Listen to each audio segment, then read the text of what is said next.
Saline, je suis très content de te recevoir ce soir sur ce live. On va parler de situation d'infidélité, on va parler de modèle relationnel. Et avant toute chose, si tu es OK, on va se présenter, toi et moi. Et je te laisse cette primeur. Ok, donc moi je m'appelle Sabine, j'ai 34 ans. Je suis cuisinière dans la vie et j'ai créé il y a quelques mois, je crois 4 ou 5, un compte qui s'appelle Fidélité mes fesses, parce qu'en fait, ça fait vraiment de nombreuses années que je m'interroge sur la notion de fidélité dans le couple et sur pourquoi elle est contenue dans les fesses, enfin dans l'usage que j'en fais en tout cas. Et pour moi, en fait, c'est pas ça la fidélité. Donc voilà, sur ce compte, je poste des réflexions. Que j'ai mûri que j'ai mûri depuis un long moment. Et puis, on en discute. Et puis voilà. Et c'est génial ce que tu fais. Je trouve que tu fais Merci. vraiment un travail super.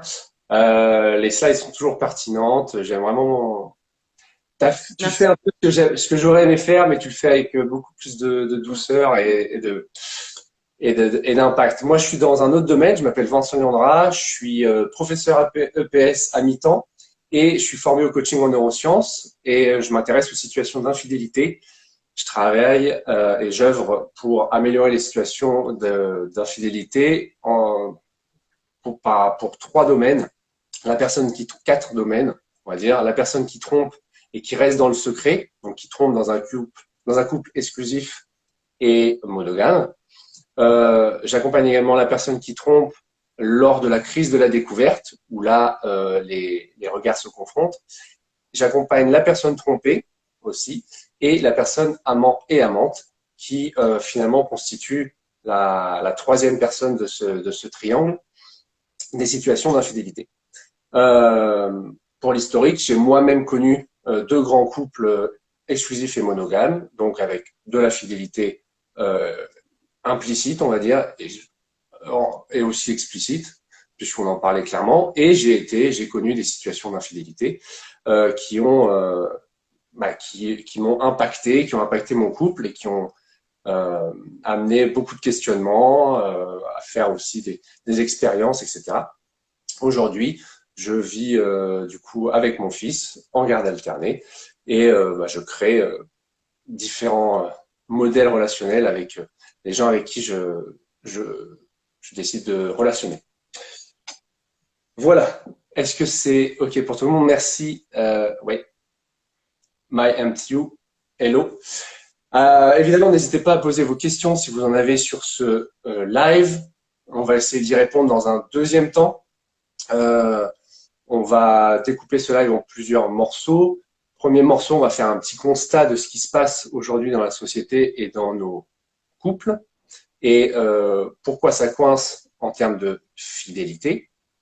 Et puis dans un deuxième temps, on essaiera de voir en fait si ça bouge pas, comment on va faire pour faire évoluer les choses. Et on trouvera deux, trois solutions avec Sabine. Et enfin, on passera aux questions si vous en avez. Voilà, on va essayer de pas trop timer. On va rester sur la petite demi-heure pour que le replay soit aussi agréable à regarder. Ça vous va? Sabine, c'est OK? Ouais, c'est OK. Impeccable. Alors, déjà, Sabine, est-ce que tu es OK pour toi? Donc, moi, j'ai un peu parlé des situations d'infidélité. Qu'est-ce que c'était finalement? Mais on parle aussi de modèle relationnel. C'est quoi un modèle relationnel selon toi? Bah, un modèle relationnel, je sais pas, mais le modèle relationnel, en tout cas, de couple qui est un fait social, en fait, parce que enfin, c'est quelque chose qui est inscrit dans l'inconscient collectif comme étant le comportement amoureux normal culturellement aujourd'hui. En tout cas sur le niveau de la sexualité, c'est l'exclusivité, quoi. Donc voilà, donc tout le monde à part quelques déconstruits qui traînent dans les coins, comme nous. Non, mais je veux dire, on est tous poussés à épouser en fait ce modèle normatif sans se poser plus de questions et sans même le verbaliser en fait. Donc voilà, pour moi en tout cas. Alors après, il y a plein d'autres paramètres dans nos modèles amoureux, comme la cohabitation, la reproduction, éventuellement. Voilà. Alors, toutes ces choses-là sont remises en question, mais ça fait partie d'un espèce de package normatif que culturellement, on est un peu voilà, poussé à épouser, quoi. Hmm. Finalement, une situation d'infidélité, est-ce qu'elle se borne forcément à un couple exclusif? À mon sens, non. Dans le sens où, pour moi, infidélité, c'est on rompt on rompt un engagement, tacite ou implicite, quel qu'il soit. Donc, ça peut avoir lieu dans un couple libre, dans un couple exclusif, dans un couple polyamoureux. Néanmoins, on va s'intéresser aujourd'hui particulièrement au couple exclusif et monogame, c'est-à-dire une exclusivité affective et sexuelle. Le couple Disney, ils se marièrent et eurent beaucoup d'enfants et on tire. C'est un peu le modèle dans lequel on a tous grandi. Mais finalement, Et ce ils ont modèle, vécu ensemble toute leur vie et personne ne s'est jamais lassé de l'autre et il n'y a pas eu de désir pour d'autres personnes parce que ça fait partie un peu exactement. des... Et ce modèle, il est assez récent finalement. C'est ce qu'on appelle un peu la famille nucléaire depuis les années 50-70, Mhm. où finalement, on nous a demandé de faire un couple avec une personne pour laquelle on serait amoureux, pour laquelle on aurait de l'amitié, pour laquelle on partagerait des voyages, on partagerait les mêmes passions et ainsi de suite. Et en fait, on a fait d'un côté la situation maritale du couple et d'un côté la situation amoureuse. Et avant les années 50, c'était presque un distinguo, quoi. Si tu étais amoureux de ton mari, c'était chanceux. Ouais, Mais c'est ça. généralement, tu vivais aussi euh, d'autres passions ailleurs, notamment en ce qui Bah, concerne les garçons, et c'était et quand en même fait, plus accepté.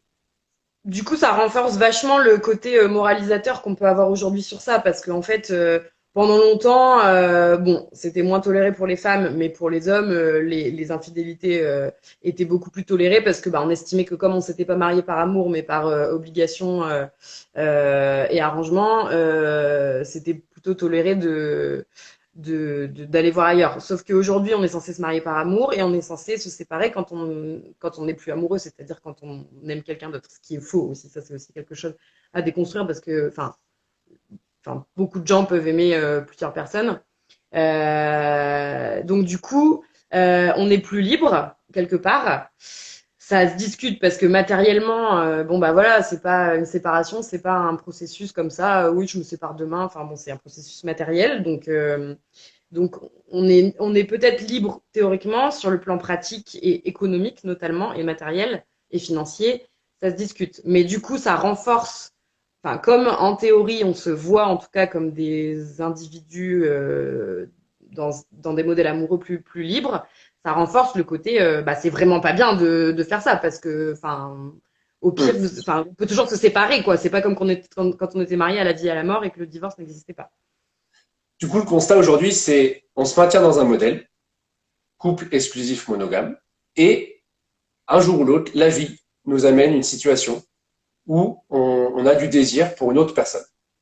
Mhm. Du même coup, on n'a pas les clés pour communiquer, on a un espèce de plafond de verre de croyances qui nous oblige à rester dans ce schéma-là. Et du coup, la seule solution pour vivre cette aventure annexe et ce désir qui nous emplit, qui est vraiment quelque chose de biochimique, hein, voilà, l'amour, ça se contrôle presque pas. Et donc, ce désir d'aller nourrir une partie de soi ailleurs, on est obligé de le vivre dans le secret. Et c'est là aujourd'hui où le bas blesse et le constat est fatal. C'est que c'est le secret qui nous organise et qui est la meilleure option aujourd'hui pour vivre ces situations annexes ou tout simplement de vivre toutes les expériences que la vie nous apporte. Est-ce que tu es avec ce constat? Oui, oui, non, mais absolument. En fait, c'est pour ça que moi, je pense que si on pense les choses avec de la morale en disant c'est bien, c'est pas bien, on les pense pas correctement. En fait, ce qu'il faut voir, c'est pourquoi les infidèles mentent. Mais parce qu'en fait, je veux dire, on leur interdit de dire la vérité, tout simplement. Enfin, c'est pas, enfin, il y a cette espèce de cliché de ouais, ça les excite de faire ça dans le secret et tout. Mais enfin, je pense que vraiment pas. Enfin, pour l'avoir vécu, vivre dans la dissimulation, c'est horrible en fait. Enfin, pour la santé mentale, c'est atroce. Donc, alors il y a peut-être quelques chelous que ça amuse, mais je pense que pour la plupart des gens, c'est un déchirement assez terrible. Donc ce qu'il faudrait voir, c'est qu'est-ce qui les met dans cette impasse et qu'est-ce qui empêche de dire la vérité. Bon, bah, c'est tout le conditionnement culturel qui nous dit que c'est pas bien, qui nous dit que bah, désirer ailleurs, c'est ne plus aimer la personne avec qui t'es, etc., etc. Mais oui, après, sur le constat, on est bien entendu d'accord. La question, c'est comment on en est arrivé là et comment on le dépasse, quoi. Exactement. Du coup, voilà, c'est un constat et on sait quand même que lorsque l'infidélité sort, alors il y a plusieurs options évidemment. Il y a déjà donc la crise de la découverte, l'idée de vouloir rompre directement, parce que c'est la première croyance, c'est quand même de dire bah s'il en aime une autre ou si on en désire une autre, alors ça veut dire qu'il m'aime plus. Mm. Ok, on a l'idée de bah je suis souillé, elle m'appartenait mais elle ne m'appartient plus puisqu'elle désire un autre homme et ainsi de suite. Il y a tout ce petit truc là. Donc à la fois il y a je pense des croyances qui sont héritées de la société, mais il y a aussi des croyances de blessures d'enfance et de blessures internes où on retrouve les 5 blessures, les blessures d'humiliation, de trahison, de rejet, d'injustice. Il doit en manquer une. Humiliation, trahison, rejet, abandon, injustice. Ouais. Voilà, on est là. Et, et, euh, et donc, c'est aussi un travail personnel à effectuer. Quand on rencontre une situation d'infidélité dans le secret, qu'est-ce que j'en fais? Comment je peux m'autoriser à la vivre et à la fois protéger mon existant? Deux, comment je fais autrement? Et quand la crise sort, qu'est-ce qu'on fait de ça? Donc il y a les thérapeutes de couple évidemment, mais c'est presque déjà un peu tard parce que bah évidemment c'est énormément de souffrance de voir que son partenaire est allé ailleurs et au-delà du fait que finalement il soit allé ailleurs, la violence de la découverte c'est aussi le mensonge, c'est aussi de dire je n'ai plus confiance en toi. Ok. Et on remet en cause toute l'histoire et c'est très dur de refaire confiance à nouveau parce que bah, on s'imagine qu'il y a de la dissimulation partout. Absolument.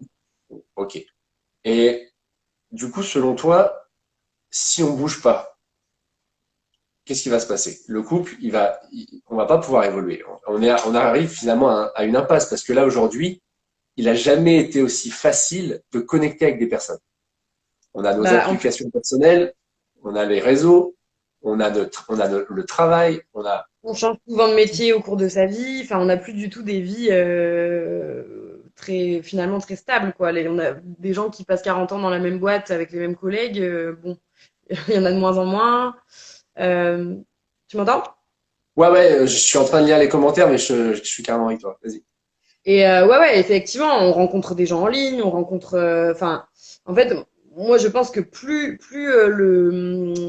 le monde physique, technologique, etc. se développe, plus ces modèles sont inadaptés, en fait. Enfin, ça devient de plus en plus compliqué et je pense que les infidélités, enfin, de toute façon, ça concerne tellement de gens, en fait, que ça montre bien qu'il y a, il y a un hiatus, en fait, entre, bah, en fait, pour moi, c'est vraiment ces modèles sont inadaptés au réel, quoi, au mouvement du réel, de la vie, que ce soit à un niveau, alors que ce soit, attends, je regarde un peu mes notes, voilà, que ce soit à un niveau endogène, c'est-à-dire en nous, notre biologie, comme tu disais tout à l'heure, tu parlais de biologie de l'amour, enfin du fait de tomber amoureux, etc.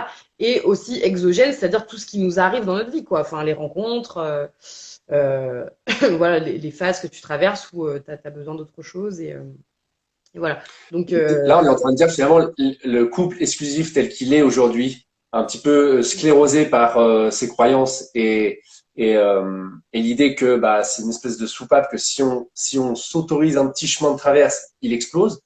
Ça, c'est pas sur le 21e siècle. À un moment donné, il va falloir évoluer parce que sinon, ça va faire des gens séparés, ça va faire des mariages qui sautent, ça va faire des déchirures et ça va continuer à créer le mythe que bah, c'est jamais la bonne personne. Ok. Et moi, j'ai lu un truc récemment, ça m'a vraiment plu, c'est de dire que finalement, la bonne personne, elle n'existe pas. La bonne personne, la recherche de la bonne personne est vaine. Par contre, la recherche du bon couple est quelque chose d'intéressant. Et Ouais. c'est justement ce dont on discute aujourd'hui. Bah, en fait, moi, je voulais rebondir en disant qu'il n'y a aucune autre relation dans la vie qui soit aussi inflexible. Enfin, je veux dire où il y ait un truc. Bon, enfin, sauf si vraiment t'es pote avec quelqu'un et la personne fait un truc extrême, genre il tape sur ta sœur, ou enfin, tu vois, voilà, quand il y a vraiment de la violence en jeu, etc. et tout. Mais sinon, enfin, les relations amicales ou les relations avec, je sais pas, ou familiales, ou avec tes enfants, ou avec tes parents, il n'y a pas un truc comme ça qui fait que du jour au lendemain, tu peux passer d'un état à un autre de façon tellement violente et qui n'implique pas de violence en fait en tant que tel. Parce que oui, bien sûr, la trahison, le mensonge, etc., ça fait mal, mais dans l'absolu, en fait, enfin, t'as rien fait vraiment techniquement à la personne, quoi. Tu as fait quelque chose avec quelqu'un d'autre et ça procure des grands dommages psychologiques. Mais sur l'aspect physique, il y a pas de ouais, voilà, il y a pas vraiment d'impact finalement. C'est que du psychologique. Et donc, du coup, c'est lié à des croyances, etc. et tout. Mais heureusement que nos autres relations amicales et familiales ne sont pas inflexibles comme ça parce que, enfin, on pourrait pas vivre en fait. On pourrait pas vivre quoi. C'est l'adaptation comme ça des relations, c'est un processus qui est vital et ça devrait aussi être applicable à nos relations amoureuses et donc du coup, elles devraient être plus adaptables, adaptatives, plus flexibles, je pense, et intégrer cette donnée-là qui de toute façon fait partie du game quoi. Enfin, c'est cette donnée sur la sexualité, etc. C'est pour moi lui tourner le dos, c'est se tromper en fait, vraiment, c'est Donc commettre une erreur. c'est déjà de déconstruire ces mythes, voilà, sur le couple, sur l'amour, sur soi-même aussi, de dire que j'ai pu être OK avec l'exclusivité un temps, complètement amoureux dans ma petite bulle hormonale dans un début de relation. Et aujourd'hui, parce que j'ai du désir, j'ai de la curiosité pour une autre personne, ça ne veut pas forcément dire que ça met la balance où je suis plus amoureux de l'autre côté. En fait, Bah non, l'amour se tu vois, transforme. quand on se fait des nouveaux amis, personne va venir nous dire bah c'est chelou, t'as un problème, c'est pathologique, faut que tu ailles te faire soigner. Enfin bah là c'est pareil en fait. Enfin le sentiment amoureux c'est pas différent en fait. Enfin on a décidé comme ça. Enfin je veux dire on a décidé, c'est pas on a décidé, c'est bien sûr que c'est un héritage de plein de choses, mais au fond ça fonctionne pareil en fait. On n'a pas à pathologiser le fait d'avoir de la curiosité pour quiconque, qu'elle soit amicale ou autre ou sexuelle ou amoureuse, affective, voilà quoi. Tout ça, ça fait partie finalement du grand champ intérieur humain, quoi. Enfin, il n'y a pas de différence réelle entre l'un et l'autre. Moi, Sabine, dans mes accompagnements, je parle aussi de scénario de vie. Des fois, l'infidélité, c'est une option pour la personne de rompre avec la personne qu'il était dans son couple, de créer une crise finalement interne à la relation, peut-être parce que il y a un dysfonctionnement sur le mode de communication, le type de sexualité qu'on vit, les projets qui diffèrent, etc. Et donc, c'est des espèces de scénarios comme ça qui se répètent, de couple en couple, mais aussi de génération en génération. C'est-à-dire que souvent, on va aller chercher lorsqu'on est confronté à une situation d'infidélité, mais en fait, dans tous les scénarios de vie, hein, ça peut vraiment s'apparenter à ça. Mais en termes d'infidélité, il est intéressant d'aller chercher aussi ce qu'on appelle dans la tranche générationnelle, c'est-à-dire dans le passif familial, pour savoir s'il n'y a pas des schémas qui se répondent de rupture comme ça. Donc ça finalement ça s'émancipe un petit peu de l'idée de je désire quelqu'un d'autre. On va le désirer dans le réel, c'est une chose, mais notre psyché, nos cellules, notre mémoire corporelle, elle est faite aussi pour créer ce moment de rupture dans le couple et m'amener à vivre autrement, à faire différemment. Et c'est là où je veux en venir finalement, c'est que la situation idéale, si on devait en donner une aujourd'hui, parce qu'on voit bien que ça colle plus à la réalité. Qu'est-ce qu'on pourrait s'autoriser aujourd'hui à imaginer, expérimenter, créer de différent dans une situation qui serait idéale pour toi, Sabine? Bah, moi, après, je vais être extrêmement radicale, mais voilà, c'est tout. Moi, je suis radicale, donc je pense qu'il y a quelque chose il y a un principe de couple avec lequel moi personnellement je suis pas d'accord et sur lequel vraiment qu'il faudrait arrêter de considérer comme une donnée, c'est que le corps de l'autre nous appartienne. Enfin ça, je suis désolée, mais ça, moi, je ne peux plus cautionner ça.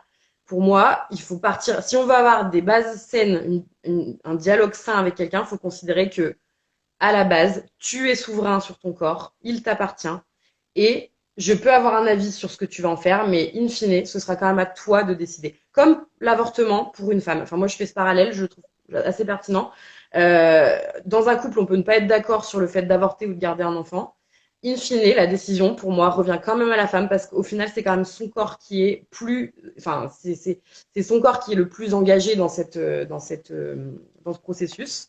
Voilà. Et ben pour le sexe, c'est pareil. À la fin, c'est pas au partenaire de décider. Alors après, si c'est vraiment insupportable pour lui, bon ben là, faut voir comment on fait. Est-ce qu'il arrive à faire un travail sur lui pour déconstruire sa jalousie, etc., dépasser ça?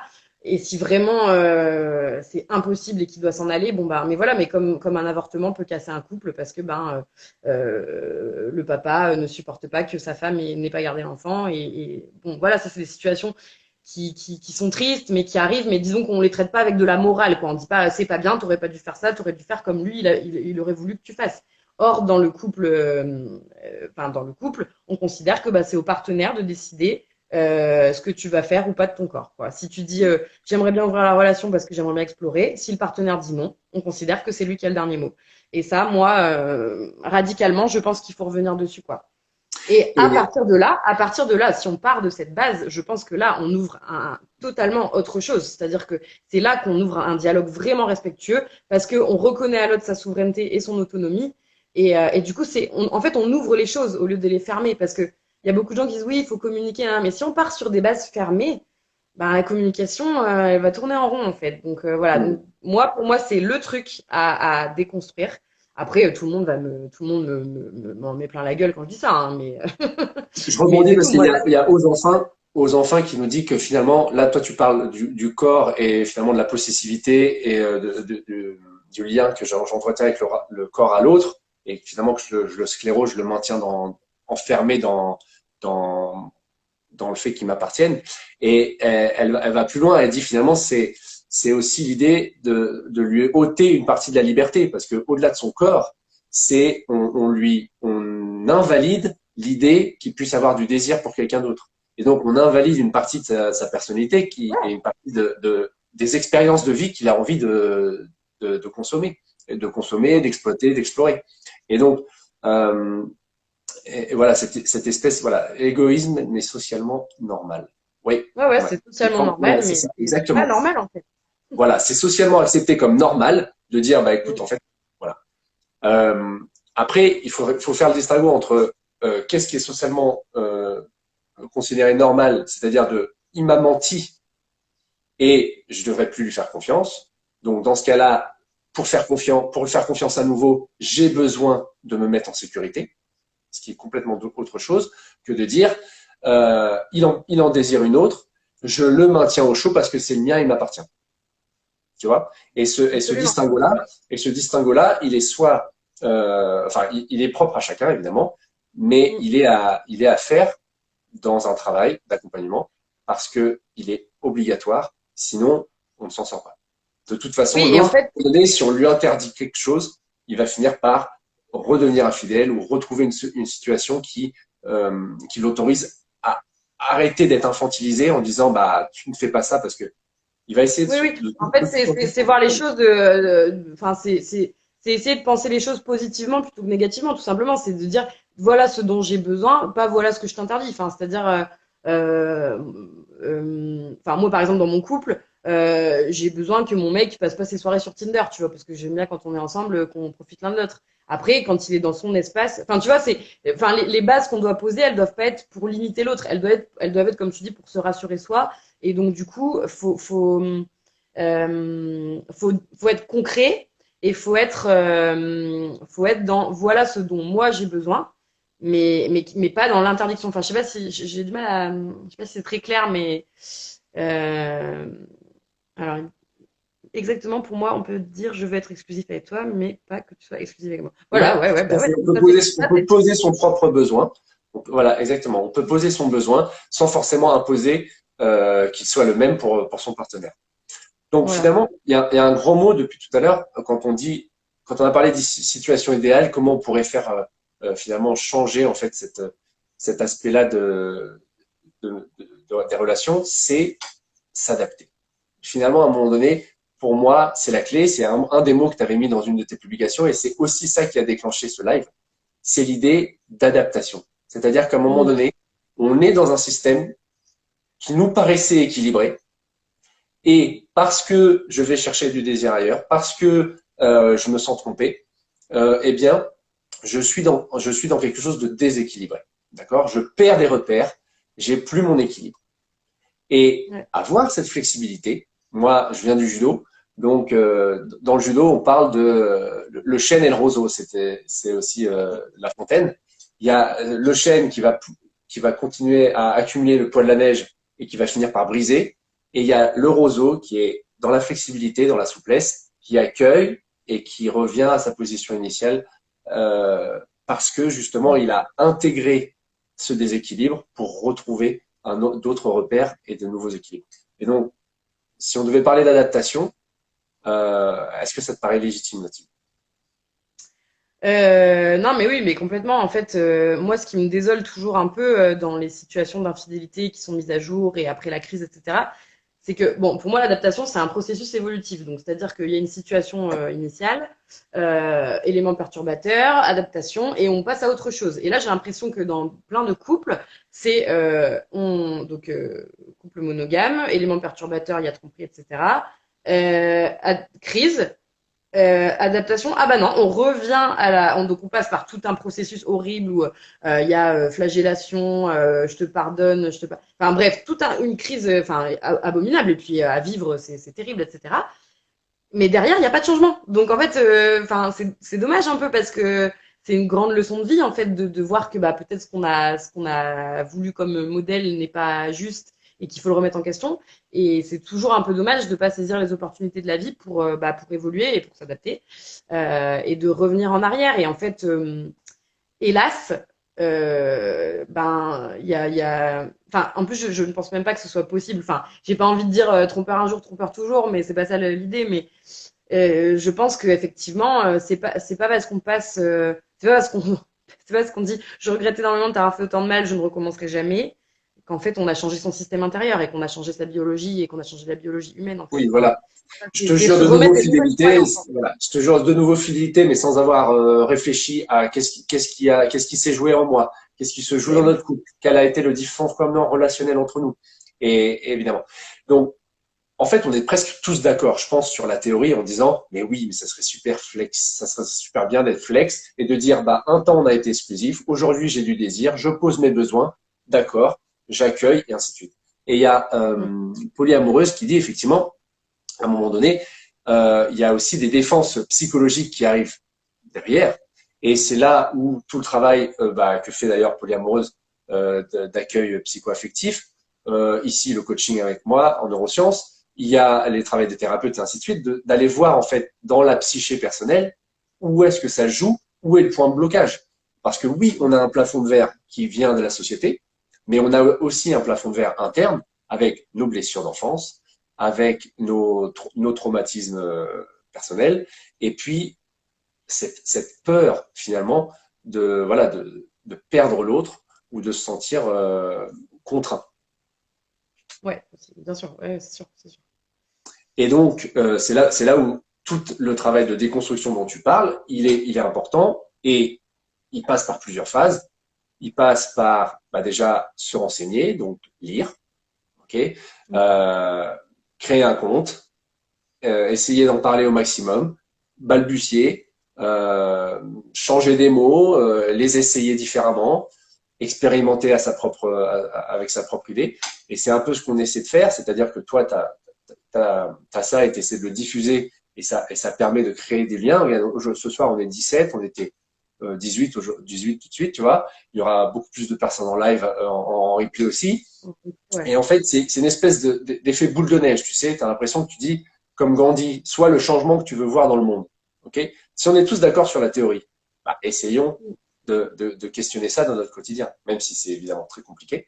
Mais c'est, je pense, par nos petites actions, celles que tu fais de ton côté, celles que je fais du mien de manière très humble, et toutes les autres, là, je pense que Insta aide vachement quand même. Je trouve que on voit de plus en plus quand même de comptes qui émergent, qui autorisent à se renseigner de ce qui peut se passer, avoir des témoignages et avoir des supports pour s'introspecter soi-même, en fait. Ouais, complètement. Et en fait, moi, j'ai envie de. Il y a quelque chose dont j'aimerais beaucoup vous parler sur le compte et j'ai pas encore trouvé le temps et tout. Et peut-être que ça peut être une ouverture, enfin une conclusion un peu ouverte et après on peut peut-être passer aux questions, sauf si tu as encore des choses à dire. Bon, bref, en tout cas, ce que je voulais dire, c'est que en fait, donc effectivement, il y a des choses qui bougent sur nos modèles relationnels, nos modèles amoureux, etc. Et je pense que bon, on traverse une énorme crise écologique, enfin, c'est pas un scoop, et on va devoir complètement revoir notre relation avec le vivant. Donc avec la nature, avec les animaux, les plantes, également les autres êtres humains, et je pense aussi le vivant en nous. Et en fait, pour moi, toute cette démarche de déconstruction, c'est aussi pour se reconnecter avec nos corps et se reconnecter avec ce qui vit à l'intérieur de nous. Parce qu'en fait, toutes ces pulsions, enfin ces pulsions, en plus j'aime pas le terme de pulsion, mais les désirs qu'on peut avoir pour d'autres, les élans amoureux, les élans affectifs, c'est des choses qui vivent en nous en fait. Et en fait, on les tait et on les tue. Alors qu'en fait, c'est de la vie et ça a besoin de s'exprimer et c'est une bonne chose en fait. Enfin, c'est bien de se connecter les uns aux autres. Et moi, j'ai envie de dire, l'amour dans le futur, il sera comme ça ou alors on va crever en fait. Enfin, je veux dire, de toute façon, on va être poussé de plus en plus par le monde qui change à s'adapter justement. Et moi, je pense que ça va être ça dans le futur. Il va falloir que de toute façon, on dépasse ces croyances limitantes et ces impasses et ces obstacles pour mieux s'aimer en fait. Et que c'est une question d'écologie aussi, d'écologie intérieure et du coup d'écologie. Voilà. Ça, c'est ma petite conclusion un peu. Absolument, Stanley, je te rejoins tout à fait, puisqu'on sait qu'en fait, 80% des informations viennent du corps. Okay, il y a que 20% qui atterrissent dans ton préfrontal et qui te disent, bah voilà, ça c'est mes croyances, c'est pas ça, c'est pas ci, c'est pas ça. Finalement, le corps parle, donc le désir parle, donc l'amour parle, donc les énergies parlent. Et tu as raison, on rentre dans un siècle qui, je pense, va nous connecter davantage au corps, à nos ressentis, aux énergies, parce que on ne peut plus rester dans ce truc où on enferme les gens dans des boîtes de normalité, parce qu'on a tous notre singularité et on a tous nos propres infos dans notre corps et nos vécus, et l'envie de faire quelque chose de cette vie, dans cette vie. Et du coup, effectivement, la reconnexion à s'écouter, davantage se comprendre, omettre un petit peu les croyances qui ne nous appartiennent pas. Je rappelle qu'en fait, il y a 80% des croyances qui ne nous appartiennent pas. On a construit 20% des croyances par le biais de notre propre expérience, mais 80% sont l'héritage de notre éducation, de la société, du milieu dans lequel j'évolue, et ainsi de suite. Okay, on m'a dit que c'était comme ça, je le crois. Je crois ça vrai. Et j'en fais, du coup, un comportement et j'en fais une identité. Voilà, et effectivement, du coup, je te rejoins sur ta conclusion. Retour au corps, retour à qu'est-ce qui est vivant en moi et comment je mets du sens dessus et comment j'apprends à en parler et à montrer l'exemple aux gens d'en parler et ainsi de suite. Indeed, boîte à normalité, c'est juste horrible. Merci, merci Agathe. Ouais.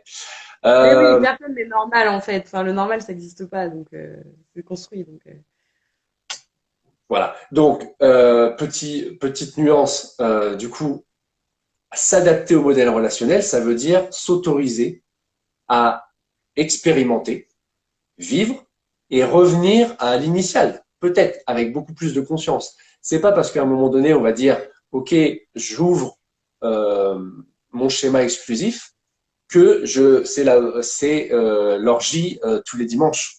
OK, c'est juste une question de mindset, d'état d'esprit et puis de possibilités. Euh, et puis après, bah, c'est la méthode des petits pas. Comment je construis ça petit à petit. Et comment je m'autorise aussi à dire que ça ne me convient pas et que je suis OK à revenir dans un schéma beaucoup plus exclusif et monogame. Et c'est OK. Il y a énormément de belles choses à vivre dans l'exclusivité, dans la monogamie, à partir du moment où on y met de la conscience et que c'est pas simplement on m'a dit de faire un couple comme ça, tout le monde le fait et donc je reste dedans. Mm. Oui, à partir du moment où on reste ouvert sur, voilà, enfin, qu'on reste le cœur et l'esprit ouverts à d'autres évolutions, à d'autres changements peut-être qui adviendront. Donc des lectures, des accompagnements psychoénergétiques, psychologues, enfin voilà, des professionnels qui peuvent permettre d'ouvrir le champ des possibles, en tout cas Soit ouvert par aussi sur ça, rapport à parce ce qu'il qu'on n'y a ressent. pas, il y a beaucoup de psycho, enfin, voilà, il y a beaucoup de thérapeutes de la vieille école pour qui la monogamie c'est le saint Graal, voilà, et désirer ailleurs c'est pathologique, quoi. Ça, faut aussi faire Voilà, attention de tomber et sur c'est une ces. question de rencontre quand tu vois un thérapeute ou un coach ou un accompagnant, c'est une question de rencontre. Si ça parle, si ça vibre, on se fait accompagner et on y va. Et c'est comme ça aussi que qu'on connecte. Euh, et donc ouais, donc des lectures, se faire accompagner dans sa psyché intérieure et puis bah, des expériences et puis s'autoriser à être dans l'inconfort en fait, tout simplement aussi. Ouais, ça c'est sûr, hein, ça c'est sûr. C'est à un moment donné, c'est voilà, C'est ça qu'on apprend en fait. c'est exactement ça. C'est comme ça qu'on apprend. Et voilà, il n'y a pas d'erreur, il n'y a pas d'échec. L'erreur, c'est de ne pas en faire finalement. Ouais, Euh, c'est bien. C'est juste. le, voilà, soit je perds, soit j'apprends. Nelson Mm. Mandela. Voilà. Et nous, on a un petit peu appris des choses, mais voilà, on n'a pas encore tout découvert. Et chacun vraiment a sa propre vérité qui est évolutive dans le temps. Encore une fois, je le dis. Ma Mm. vérité de là, je parle aujourd'hui, j'ai 36 ans, j'aurais pas pu tenir ce discours-là il y a 15 ans. Bien sûr, moi C'est non pas plus. possible. Et je tiendrai peut-être un discours différent dans 15 ans. Voilà. Mais aujourd'hui, ma vérité, ce qui se passe dans mon corps et ce que j'ai envie d'exprimer, c'est ça. Voilà, voilà. Est-ce que c'est c'est bon pour toi, Sabine? Bah, évidemment, on pourrait Ouais, en parler des heures. Je veux pas que ce live dure trop longtemps. Est-ce qu'il y a des questions qu'on pourrait récupérer, apprendre à désapprendre, tout un apprentissage? Ouais, merci Agathe. C'est plutôt soit je gagne, soit j'apprends. Ok, oui, j'ai bugué sur la formule, mais tu as raison, merci.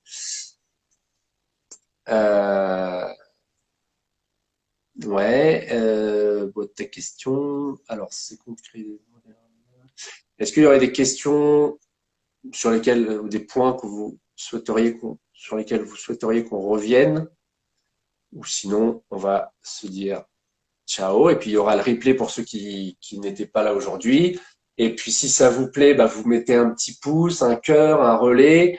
C'est vous aussi comme likez. ça qu'on fait grandir l'idée de bah voilà de bah, moi c'est détrompons-nous donc c'est voilà c'est une communauté, c'est l'idée de dire bah on est ensemble, personne n'a la vérité mais on essaie d'y réfléchir ensemble et de s'autoriser chacun à donner ses expériences et voilà échanger. Pareil pour toi avec ton compte, c'est intéressant Mm. aussi qu'on puisse bah, rayonner de plus en plus pour impacter un petit peu le monde à notre façon. Ouais, ouais, changer le monde, quoi. Rien que ça. La part du colibri de chacun, je pense. Ouais. Des questions, je vois pas les questions apparaître. Bah écoute, on Bon, bah, on va. dirait qu'il n'y a pas de questions. On a été super Ouais. clair. Mm. En tout cas, c'était vraiment un plaisir de t'avoir avec nous, avec moi, Sabine. Et Même puis, bah, c'est ton premier live, je crois. ouais, Ouais. Des clés pour aborder le sujet en société. vas-y, si tu veux. Euh, En société, ça veut dire, j'imagine, bah, avec des amis, avec la famille. Mm. En fait, ça dépend aussi de ta propre expérience. C'est à partir du moment où il y a aussi un espèce de jardin secret où ton intimité, elle t'appartient à un moment donné. Donc, il y a le côté, est-ce que je vais partir en mode croisade pour défendre en fait ces idées-là où les gens n'ont pas du tout envie d'être convertis. Ils ont leur propre psyché et tu vas t'exposer au regard des autres, qui est complexe à démanteler. Mais si tu parles de toi, quoi qu'il arrive, à partir du moment où tu parles de toi, où on te pose la question, qu'est-ce qui se passe pour toi, et que toi tu parles de jeu, en fait, bah, c'est déjà la première pierre à poser. Donc là, toi, évidemment, Sabine, tu pars un petit peu avec le drapeau, mais je pense que dans les amis, dans la famille, on est quand même plus à même de parler de soi. Et à partir du moment où on parle de soi, c'est quand même de moins en moins démontable, si tu veux. Parce qu'après, ce que tu vas recevoir comme retour, euh, ça appartient aux autres. Okay, les autres parlent d'eux, si tu réponds. Ah, Donc, ouais, je moi, dirais, une des clés à aborder, ça serait de parler de soi déjà de base, avant de ouais, parler. parler de soi, mais et je pense aussi qu'il y a aussi un. Bon, moi, quand de toute façon, je suis dans des sujets avec quelqu'un dont je sens que vraiment on n'est pas d'accord, ce que j'essaye de faire, c'est plutôt de poser des questions à la personne, de dire mais qu'est-ce qui te fait penser ça? Qu'est-ce que ça fait en toi? Qu'est-ce que tu ressens, machin? Et du coup, essayer un peu de pousser. Alors, après, c'est de la dialectique, ça peut être compliqué, hein. Moi, je perds vite patience en général, donc. Mais si on y arrive, essayer de pousser la personne en disant mais attends, mais pourquoi ça c'est, pourquoi tu crois ça? Est-ce que tu peux me l'expliquer? Est-ce que tu peux me le démontrer ce que tu es en train de dire? Hum, Est-ce que c'est vrai? Est-ce que exactement. c'est vrai ce que tu es en train de me dire? Et du coup, Est-ce que ça voilà, peut-être que t'appartient ce que tu me dis? Qui dit ça? ouais. Est-ce que ça Oui, t'appartient? qui dit Qui ça? dit ça? Qui a décidé ça? Est-ce qu'il y a un fondement scientifique derrière tout ça? Est-ce que Enfin, tu c'est vois, fait des pour trucs tout un le peu monde? déstabilisants. Et personne n'a Et jamais du fait ça. coup, Tu sais, c'est des trucs un peu en PNL. Ouais. ouais. Hum. Et du coup, bon, bah, de toute façon, c'est très compliqué quand les gens sont dans le jugement. Et comme c'est un sujet qui est tellement imprégné de morale, c'est compliqué. Mais ça peut aider, enfin, ça peut pousser la personne à se questionner, etc. Après, il faut s'accrocher, hein, des fois, c'est dur. Oui, faut s'accrocher. En fait, en vrai, là, elle dit, oui, j'ai pas envie que ce soit un tabou, mais le jugement des proches peut faire mal. Évidemment, tu vas montrer une facette de toi qui est compliquée. Il faut être un brin armé pour avoir les arguments. Mais en vrai, à partir du moment où déjà, tu reconnais le besoin de l'autre d'en parler. Donc, déjà, tu dis, bah, écoute, force à toi puisque tu as l'air d'avoir le sujet et ça te tient à cœur. Ok, déjà, c'est bien. Apparemment, en plus, tu mets de la revendication et tu mets de la colère ou tu mets de, un truc qui t'agresse par rapport à ce que moi je te raconte. Bon, bah, je comprends, mais ça vient d'où? T'as raison, poser les questions. Moi, aujourd'hui, mon expérience, c'est ça. Tu vois? Et après, je pense pas qu'il faille essayer de convaincre qui que ce soit, tu vois. Mais parler de soi, voilà, pour moi, c'est une des clés fondamentales de parler de questionner, je ne pense pas. Bon, bah, voilà, tu vois, elle a bien aimé. Et Non, mais toutes les cool. histoires C'était d'archives compliqué. secrètes et tabous dans les familles et chez les proches, c'est un peu hypocrite de juger. Bien sûr, bien sûr, bien sûr. C'est facile de dire, de critiquer les autres, etc. Alors qu'en fait, on a tous dans notre famille, dans nos historiques, et dans notre génération, Nel, des histoires qui se rapportent à l'infidélité. Mm. On est quand même assez long maintenant, je pense. On va peut-être Ouais, se quitter là-dessus. c'était là. Merci beaucoup pour vos interactions, c'était chouette. Ouais, Merci à toi, Sabine. merci à toi, Vincent. Et puis bah, au plaisir d'un prochain live alors, s'il y a d'autres sujets qui émergent. Carrément. De toute Et façon, voilà, on bah, est en contact. continue ce que tu fais. Et puis à très Merci. bientôt. Ouais, À très bientôt. bye bye. Salut.